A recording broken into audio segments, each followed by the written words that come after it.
Assalamualaikum warahmatullahi wabarakatuh. Baiklah, pada pertemuan yang ini Ibu akan menjelaskan materi pada bab 1 yaitu mengenai hidrokarbon dan minyak bumi. Nah, pada pertemuan ini Ibu hanya akan menjelaskan mengenai hidrokarbon. Untuk minyak bumi akan Ibu jelaskan di pertemuan berikutnya. Nah, senyawa hidrokarbon itu merupakan salah satu senyawa organik, yang mana senyawa organik itu merupakan senyawa yang berasal dari makhluk hidup.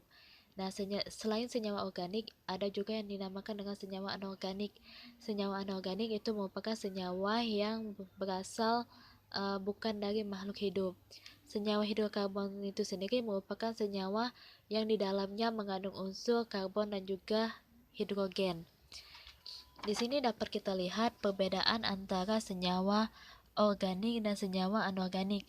Di mana untuk senyawa organik itu memiliki membentuk ikatan kovalen, membentuk rantai karbon, artinya dia berikatan dengan karbon, non-elektrolit, artinya dia tidak dapat menghantarkan arus listrik, reaksi berlangsung lambat, titik didih dan titik lelenya rendah, larut dalam pelarut organik seperti alkohol atau ether. Nah, sedangkan senyawa anorganik itu dia membentuk ikatan ion non kovalen, kemudian tidak membentuk rantai karbon karena dia bukan berasal dari makhluk hidup. Kemudian dia bisa bersifat non-elektrolit atau elektrolit, artinya dia bisa menghantarkan listrik ataupun tidak bisa menghantarkan arus listrik. Kemudian reaksinya berlangsung cepat. Kemudian titik didih dan titik lelenya tinggi. Kemudian larut dalam pelarut anorganik, yaitu pelarut anorganik itu sendiri itu adalah air. Nah, di sini Ibu akan menjelaskan kekhasan dari atom karbon, di mana kekhasan dari atom karbon itu dia memiliki 4 kekhasan. Yang pertama yaitu atom karbon dapat berikatan dengan atom karbon lainnya. Yang kedua itu adalah atom karbon memiliki kedudukan yang berbeda dalam sebuah rantai karbon, di mana perbedaan kedudukan ini berdasarkan kemampuan atom karbon itu mengikat atom karbon lainnya. Nah, di sini dibagi menjadi 4. Yang pertama itu adalah atom C primer adalah atom C yang mengikat satu atom C lainnya. Yang kedua itu ada atom C sekunder adalah atom C yang mengikat dua atom C lainnya. Yang ketiga itu ada atom C tersier adalah atom C yang mengikat tiga atom C lainnya. Kemudian ada yang keempat yaitu atom C kuartener adalah atom C yang mengikat empat atom C lainnya. Nah, di sini dapat kita lihat yang mana yang disebut dengan atom C primer, atom C sekunder, dan atom C tersier, dan atom C kuartener. Berdasarkan kemampuan atom karbon itu mengikat atom karbon lainnya. Nah, yang bagian ini kan di sini kan ada lambangnya, ada yang P, S, K, dan juga T. Untuk P itu disebut dengan atom C primer karena dia hanya mengikat satu atom C, yaitu CH3. Atom C di CH3 ini mengikat atom C ini. Kemudian yang S. Yang S ini merupakan atom C sekunder, artinya dia mengikat dua atom C lainnya, yaitu C ini dia mengikat atom C yang ada di CH3 dan dia mengikat atom C tunggal yang ada di sebelah sininya. Nah, selain itu ada atom C tersier atau atom C yang mengikat tiga atom C lainnya, yaitu yang bagian T ini, karena dia mengikat atom C yang berada pada H3C, kemudian mengikat atom C yang sebelah kanannya, kemudian dia mengikat atom C yang ada pada CH3. Nah, kemudian ada atom C kuartener adalah atom C yang mengikat 4 atom karbon C lainnya, yaitu adalah pada bagian K yang ini ya, yang tengah-tengah ini. Di sini dia mengikat 4 atom C, yaitu dia mengikat atom C yang ada pada CH3, kemudian mengikat atom C yang ada di sebelah kanan, kemudian mengikat atom C yang ada di sebelah kiri, kemudian dia mengikat atom C yang berada pada CH3. C itu sendiri adalah karbon ya. Nah, kemudian kekhasan dari atom karbon itu sendiri itu adalah atom karbon dapat membentuk rantai karbon. Nah, di mana di sini ada 3 bentuk dari rantai karbon. Yang pertama itu adalah rantai karbon panjang lurus, artinya dia berbentuknya lurus saja seperti ini. Yang kedua itu adalah rantai karbon bercabang, artinya dia memiliki cabang seperti ini ya. Nah, kemudian itu adalah rantai karbon siklik, artinya dia berbentuk seperti cincin atau lingkaran. Kemudian ada kekhasannya yang terakhir itu adalah atom karbon dapat membentuk 3 jenis ikatan, yaitu ikatan kovalen tunggal, kemudian ikatan rangkap 2, dan juga ikatan rangkap 3. Yang membedakannya ini adalah lambangnya ini ya. Ini kalau di rangkap 3 itu dia bergarisnya 3, sedangkan kalau di rangkap 2 artinya ikatannya itu terjadinya 2, ada 2 garis seperti ini. Apabila dia tunggal dia hanya memiliki 1 garis seperti ini. Lanjut mengenai isomer senyawa karbon. Nah, di sini isomer itu sendiri adalah senyawa-senyawa yang mempunyai rumus molekul sama tetapi rumus struktur berbeda. Nah, untuk keisomeran itu sendiri itu terdiri atas keisomeran struktur dan keisomeran ruang. Nah, di sini keisomeran struktur adalah senyawa karbon yang memiliki rumus molekul sama tetapi rumus strukturnya berbeda. Nah, di sini terdapat 3 ya untuk keisomeran struktur. Yang pertama adalah isomer kerangka, yang kedua itu adalah isomer posisi, dan ada juga isomer gugus fungsi. Ibu akan menjelaskan mengenai isomer rangka, di mana isomer rangka ini adalah senyawa atau lebih yang mempunyai rumus molekul sama tetapi kerangkanya berbeda. Nah, kita bisa lihat di contohnya di sini. Rumus molekulnya yaitu sama, yaitu C4H10. Nah, di sini tetapi dia memiliki bentuk rangka yang berbeda. Nah, bagian atas itu dia membentuk rantai karbon panjang lurus, sedangkan yang kedua ini dia membentuk rantai karbon yang bercabang.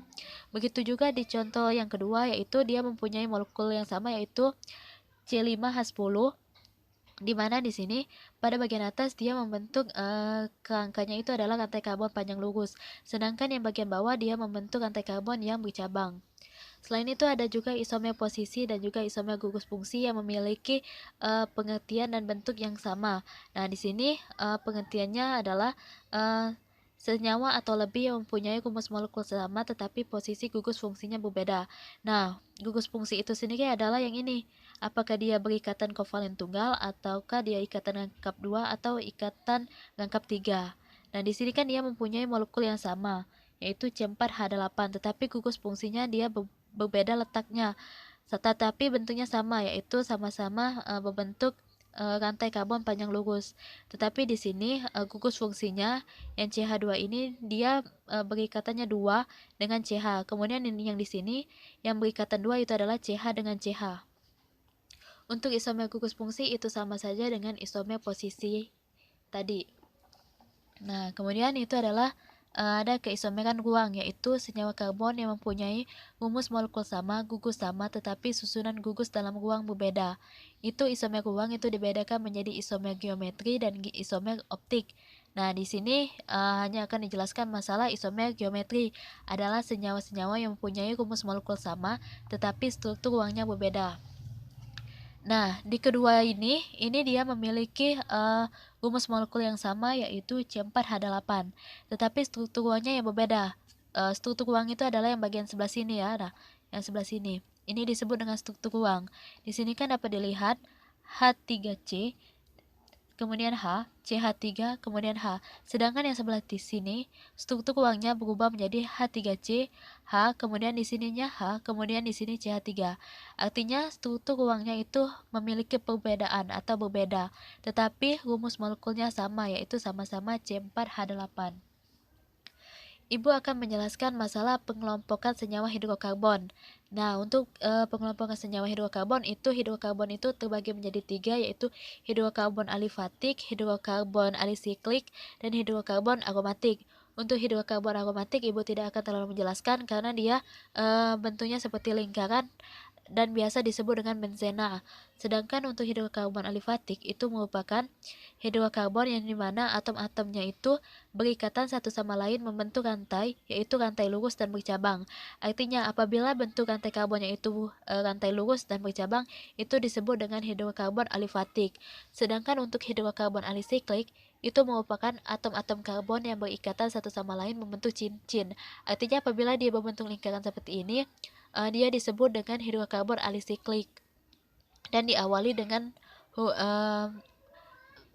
penyebutan siklo pada penamaannya.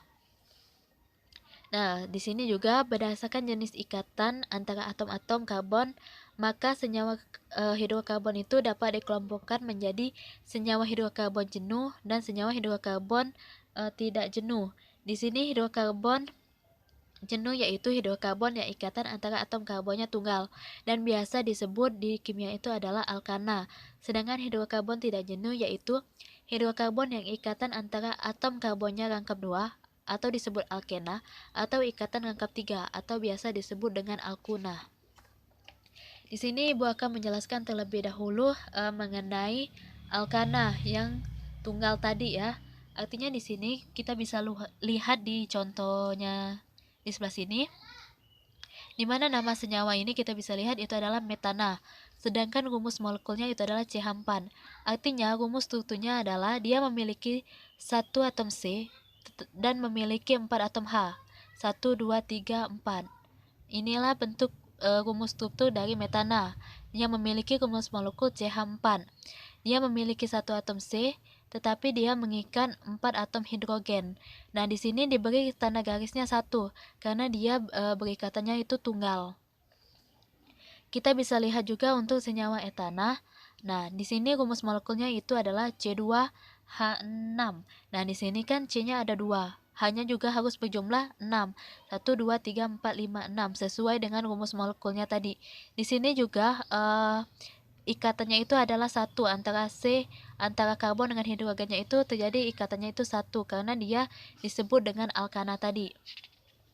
Nah, di sini Ibu akan menjelaskan mengenai langkah-langkah penulisan tata nama alkana berdasarkan UVAC.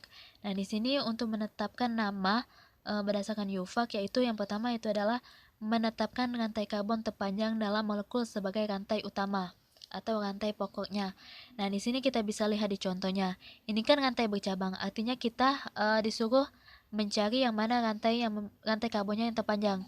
Nah, di sini berarti yang bagian atas itu adalah rantai karbon terpanjang.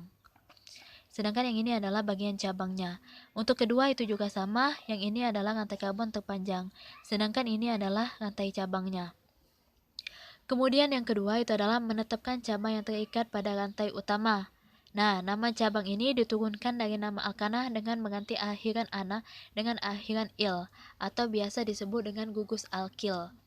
Kemudian kita menetapkan nomor pada atom-atom karbon dari rantai utama secara berurutan dimulai dari salah satu ujung yang terdekat dengan cabang, sehingga atom C mengikat cabang mendapat nomor terkecil.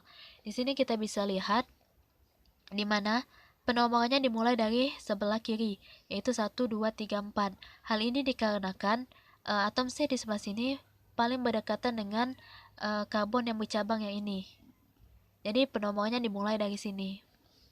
Nah, selanjutnya kita akan menetapkan penamaannya.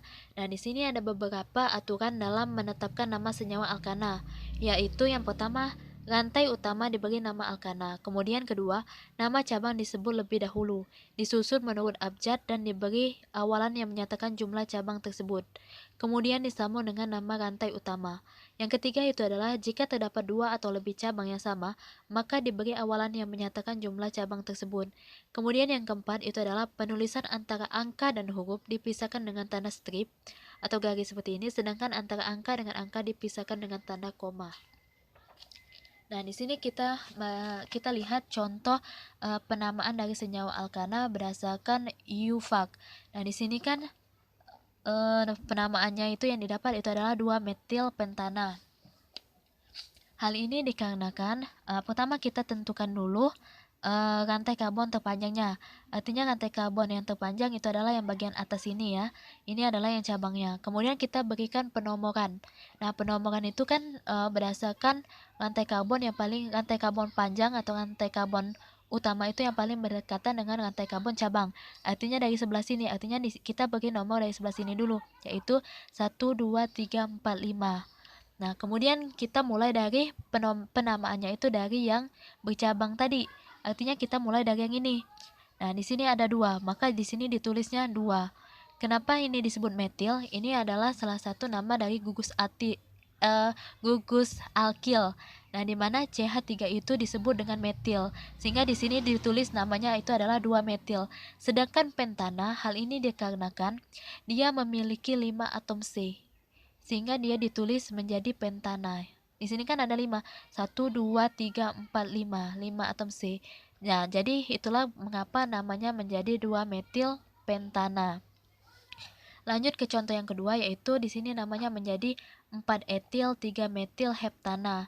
Hal ini dikarenakan pertama kita tentukan terlebih dahulu rantai karbon terpanjangnya, yaitu yang bagian atas ini, sedangkan yang ini adalah bagian cabang.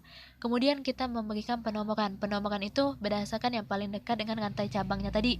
Nah, artinya dari sebelah sini dulu kan. Dan jadi kita beri nomornya dari sini. 1, 2, 3, 4, 5, 6, 7. Kemudian kita memberikan namanya itu dari tempat rantai cabangnya tadi. Di sini kan rantai cabangnya ada 2, yaitu di nomor 3 dan 4.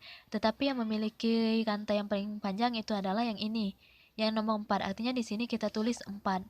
Etil ini karena ini dari apabila dijumlahkan antara CH2 dengan CH3 itu menjadi C2H5. Sedangkan C2H5 itu disebut etil di dalam gugus alkil. Oleh sebab itu namanya menjadi 4 etil. Kemudian kita tuliskan juga nama dari rantai cabang yang berikutnya, yaitu yang di nomor 3. Nah, di nomor 3 itu dia berikatan dengan CH3, di mana CH3 itu adalah kalau di gugus alkil itu disebut dengan metil, sehingga di sini ditulis 3 metil heptana karena dia memiliki 7 atom karbon atau 7 atom C, sehingga menjadi heptana, sehingga namanya menjadi 4 etil 3 metil heptana. Kemudian untuk membahas masalah keisomeran pada alkana itu keisomeran pada alkana itu dia memiliki isomer kerangka, yaitu senyawa yang mempunyai rumus molekul sama tetapi struktur kerangka yang berbeda. Nah, seperti dapat kita lihat di sini. Di sini kan sama-sama dia memiliki molekul yang sama, yaitu C4H10. Di sini juga C4H10. Tetapi dia memiliki struktur kerangka yang berbeda, yaitu di bagian sebelah sini itu dia rantai lurus atau rantai panjang, sedangkan yang bagian sebelah sini dia memiliki rantai bercabang. Oke, Ibu Kaso, cukup penjelasan untuk yang kali ini. Untuk selanjutnya akan Ibu jelaskan di video berikutnya. Ibu akhiri dengan wassalamualaikum warahmatullahi wabarakatuh.